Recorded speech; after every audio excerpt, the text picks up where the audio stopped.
Hi, thanks for coming to my channel today. My name is Jocelyn and I am going to be talking to you about Hello, and particularly the lyrics portion of the song. If you are just coming to my YouTube videos and wondering what is it that I talk about, I take and analyze songs in which I look at the music portion, so go ahead and look at that, and then I also look at the lyrics portion so that people who are interested in starting off or just kind of stuck and need to learn about what are some ways to improve on their songwriting. I will admit, lyrics are not my strong point. I am a much better musician than I am a lyricist. I'm not a very poetic person. I grew up having my degrees in like science, and I just was, I started off playing the piano, and so the music part is easier for me. So it does take a little more time for me to write the lyrics part. I probably change the lyrics more often. Once I get the music down, like I like the music, this is it. But the lyrics I keep changing over and over again.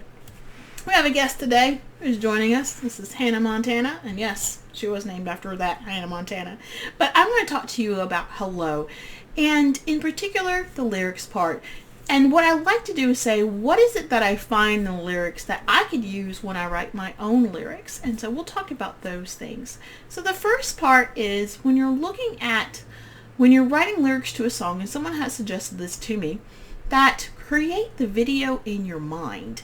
And I've been doing that. Sometimes it's hard because I have this scenario in my mind of what I want the song to convey, and then I got to put words in it, and then I got to put the words into the music, and then it's all sorts of stuff. But it does help out because it helps me to visualize. I can start pulling things out and say, this is what I see when I'm hearing, when I'm writing the music. What is it that I actually want to convey?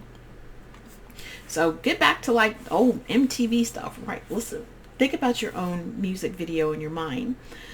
And then the second thing that I like about this song is that it makes sense. This is the second song that I've talked about that I said the music makes sense.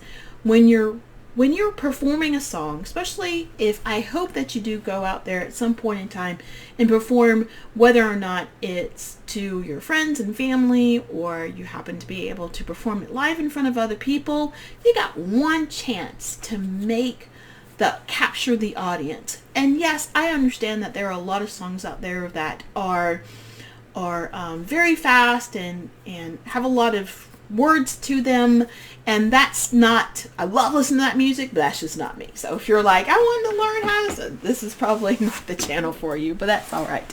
So, but that's what you got one chance. And if the words are all like jumbled up and people can't really understand them, it's sort of hard for people to say like, yeah, that I like that. That makes sense.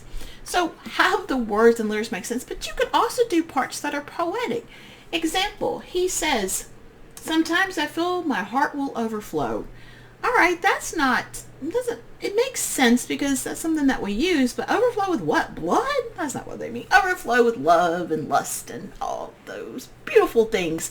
So it's okay to be poetic, but when he says it makes sense because of the fact that it's a phrase that we oftentimes use. What's interesting about this song is that he transitions.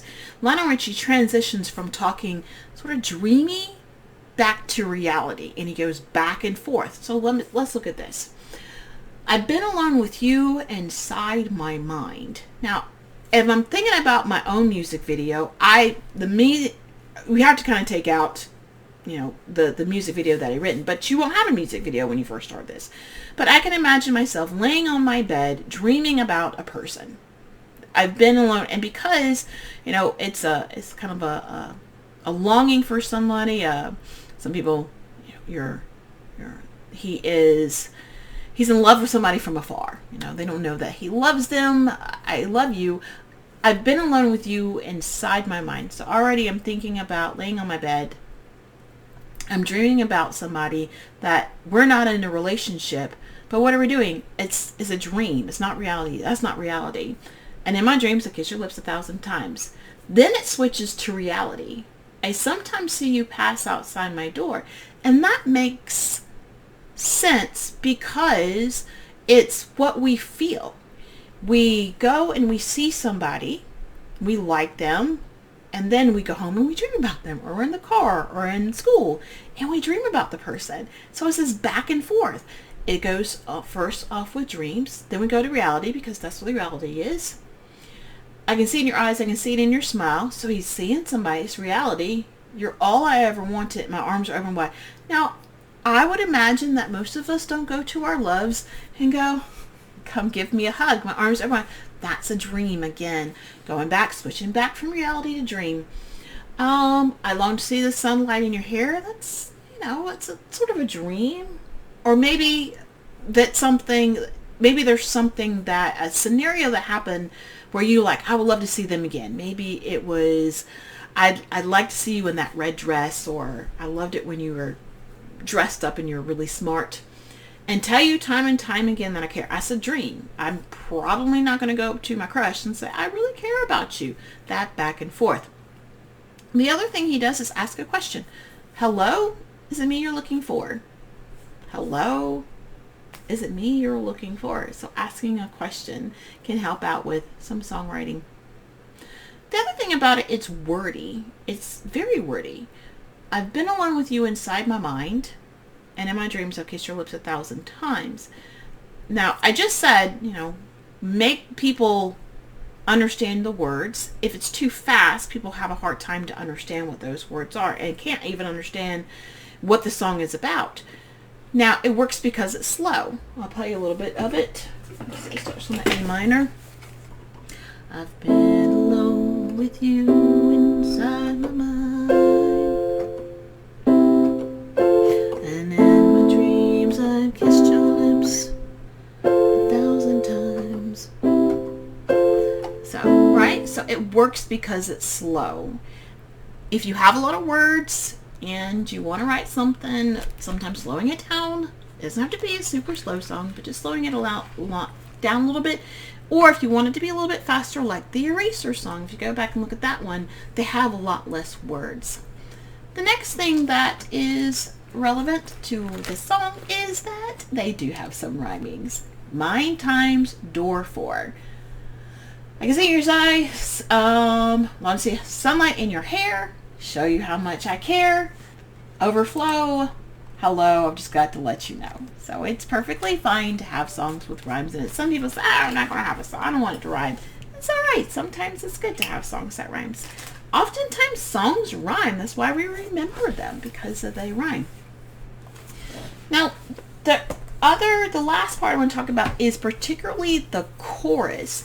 The chorus is done 3 times. It's a simple song. It's a verse and a chorus. It doesn't have a bridge, doesn't have a transitional part. It's got a lot of extra things. It's the verse and the chorus, just 2 parts. Now, the chorus repeats 3 times. The chorus, the first time, is different from the second and the third time, which oftentimes is a little bit different, where the first and the second time is the same, and then the third time is different. But this one, he actually has it where the chorus is different the first time. So it's a little bit of a flip. So let's look at what that is. Which is, and it doesn't, like, you hear it and you're like, that's even really the chorus. Let me get my music again. I can see it in your eyes. I can see it in your eyes. I can see it in your smile. You're all I ever wanted, and my arms are open wide. Okay? Verses. The second one is na, na, na, na, na, na. 'Cause I wonder where you are, and I wonder what you do. Are you somewhere feeling lonely? Or is someone loving you? And I tell me how to win your heart. And then that repeats, which a lot of times when I listen to songs, yes, the chorus, they change it up, but oftentimes it's the third time that they change it, where they make it a little bit different. So this is interesting. The first one is completely different from the second time and the third time. The other thing about the chorus is the title isn't in the chorus. If you were to look at this song, and here's the part that's the chorus, what would you imagine the song is titled? There's probably, most people would say, I love you. I love you. That would be the title of the song. You don't have to have the title of the song in the chorus. The title of the song is actually the end of the verse. So these are just differences that what he does, Lionel Richie does, is take traditional songwriting and flip it a little bit to make it a little bit different. It doesn't have a lot of, it's not a very complicated song. It's not, musically, it's got a lot of great things into it. I encourage you to watch the music portion if you like the music portion of this video, and I'll put that link in the description. But it's just a nice, simple song. He does some transitions. And so what are the takeaway points? One, have it make sense. If it's slow, you can put a little more words in it. Transition from dream to reality.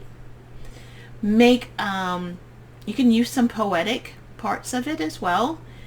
Change it up a little bit. Don't have the title in the chorus, have the title in the verse instead, and then switch it up. Instead of having the chorus the third time change, make it the change in the first time and make the second and the third time you sing the chorus, or you write the chorus, to be the parts that are exactly the same. Well, that's it. Pretty simple stuff. It's a simple song. It's a beautiful song. I hope you enjoy this video. Like it, give it a thumbs up if you would. If you're interested in learning a little bit more about this stuff, please subscribe to my channel so the next time that I come out, you'll be able to see this video.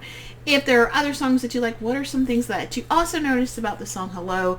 If you have some tips and some other strategies for songwriting, let us know. Or what are some songs that you think that I should analyze next? Well, thanks again for watching, and see you next time. Bye!